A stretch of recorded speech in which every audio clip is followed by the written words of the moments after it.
Terima kasih pemirsa, Anda masih bersama kami dalam Kominfo Newsroom. Pemirsa, jajanan Ice Smoke atau jajanan ngebul tengah menjadi perbincangan publik. Oleh karena itu, seluruh dinas kesehatan di kabupaten kota di Indonesia diminta untuk segera lapor ke Kementerian Kesehatan jika daerahnya ditemukan kasus keracunan akibat konsumsi jajanan ngebul.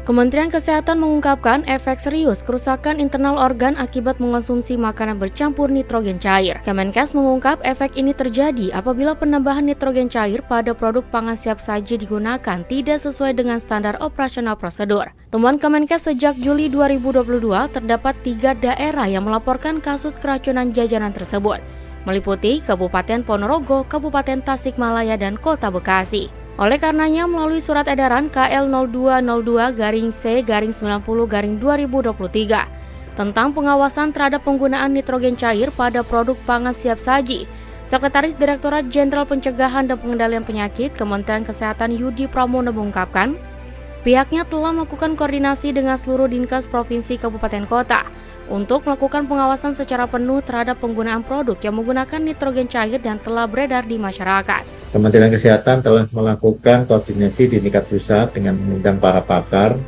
rumah sakit, lintas program dan lintas sektor untuk menentukan langkah-langkah strategis dalam peningkatan kewaspadaan dini. Kementerian Kesehatan juga telah mengeluarkan surat edaran Direktur Jenderal Pencegahan dan Pengendalian Penyakit nomor KL 0202-90/2023 tanggal 6 Januari 2023 tentang pengawasan terhadap penggunaan nitrogen cair pada produk pangan siap saji. Tujuan diterbitkannya surat edaran ini adalah dalam rangka untuk menentukan langkah-langkah strategis terkait hal-hal yang harus dilakukan sebagai upaya pengawasan keamanan pangan siap saji bahan nitrogen cair di wilayah kerja masing-masing Bapak Ibu secara berjenjang. Pakar Teknologi Pangan Institut Pertanian Bogor, Nuri Andarwulan menegaskan, nitrogen cair tidak ideal digunakan sebagai bahan tambahan pangan, sebab memiliki kandungan berbahaya jika tertelan, terutama dikonsumsi oleh anak-anak. Nuri menjelaskan meskipun nitrogen cair tersebut tertelan dalam jumlah yang sangat sedikit, tetapi tetap bisa menimbulkan cedera serius di saluran pencernaan, terutama saluran pencernaan atas, yang mengakibatkan kebocoran lambung karena adanya penekanan yang sangat tinggi di organ tubuh dan berubah menjadi uap.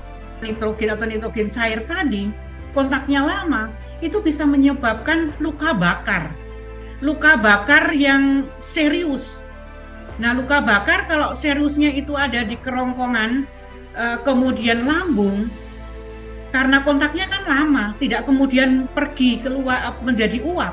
Nah, kalau kontaknya lama, cukup untuk menyebabkan luka fisik, yaitu tadi luka bakar karena cairan amat sangat dingin, luka yang ada di perut itu yang mungkin mohon dikoreksi para bapak ibu dokter, yang menyebabkan muntah darah. Jadi ada luka di saluran pencernaan atas, itu kerongkongan dan lambung. Dan itu yang mungkin terjadi. Nah, kalau kemudian ada sesak, pusing, nah kemungkinan asapnya itu terhirup ke paru-paru. Pemirsa, Presiden Joko Widodo mengungkapkan pemerataan ekonomi akan semakin besar seiring dengan peningkatan arus modal yang datang ke luar Pulau Jawa. Hal ini dapat dibuktikan dari realisasi investasi tahun 2022 yang mencapai 53%. Dalam sambutannya saat menghadiri acara Rakornas Partai PBB pada Rabu 11 Januari lalu, Presiden Joko Widodo menekankan bahwa upaya untuk menata dan membangun fondasi untuk meningkatkan daya saing Indonesia harus dilakukan.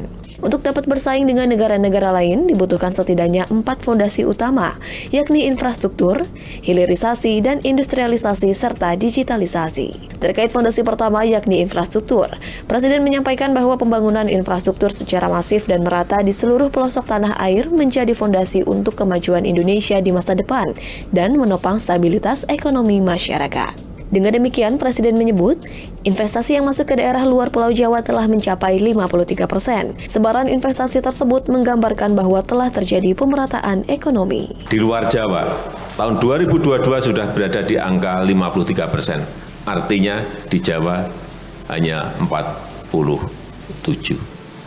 Kalau ini terus naik membesar, artinya pemerataan ekonomi itu akan terjadi tidak hanya di Jawa saja, tetapi juga terjadi di luar Jawa. Presiden menambahkan Indonesia memiliki kurang lebih 17.000 pulau dan Pulau Jawa telah menyumbang produk domestik bruto sebanyak 56%. Oleh karena itu pentingnya pemerataan ekonomi di seluruh pulau di Indonesia sebab saat ini penduduk di Pulau Jawa sudah sangat padat.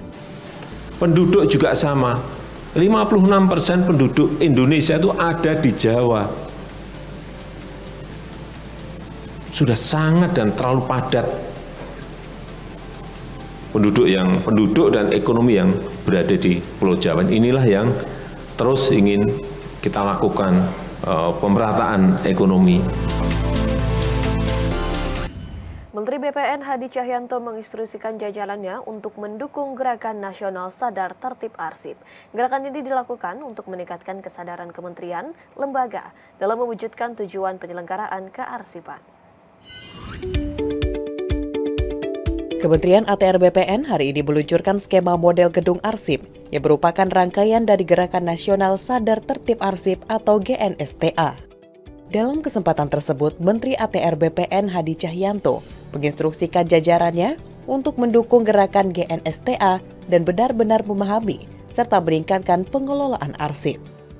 Gerakan Nasional Sadar Arsip ini dilakukan untuk meningkatkan kesadaran kementerian lembaga dalam mewujudkan tujuan penyelenggaraan kearsipan melalui aspek kebijakan, organisasi, sumber daya manusia kearsipan, sarana prasarana, pengelolaan arsip, serta pendanaan kearsipan.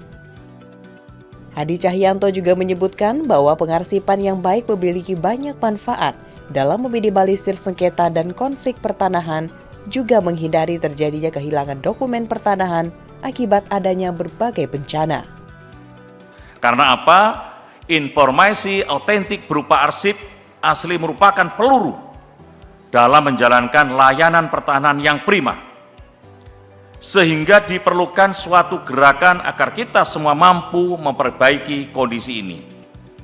Untuk itu pada pagi hari ini saya menyambut gembira atas Gerakan Nasional Sadar Tertib Arsip GNSTA, dan saya minta seluruh pimpinan dan pegawai Kementerian ATR BPN di seluruh Indonesia, ini kan sudah ada yang online juga ya Pak Sekjen, untuk berkomitmen mendukung gerakan ini serta berperan aktif dalam upaya peningkatan mutu penyelenggaraan kearsipan secara nasional.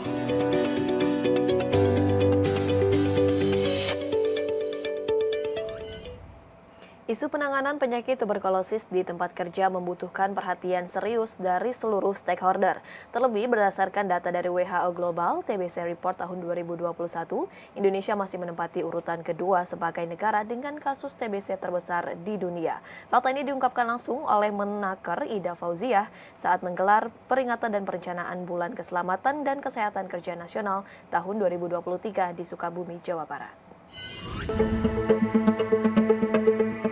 Menteri Ketenagakerjaan Ida Fauziah dalam apel peringatan Bulan K3 Nasional mengatakan bahwa peringatan Bulan Keselamatan dan Kesehatan Kerja atau K3 Nasional 2023 salah satunya akan berfokus pada penanggulangan tuberkulosis di tempat kerja mengingat jumlah kasusnya yang besar.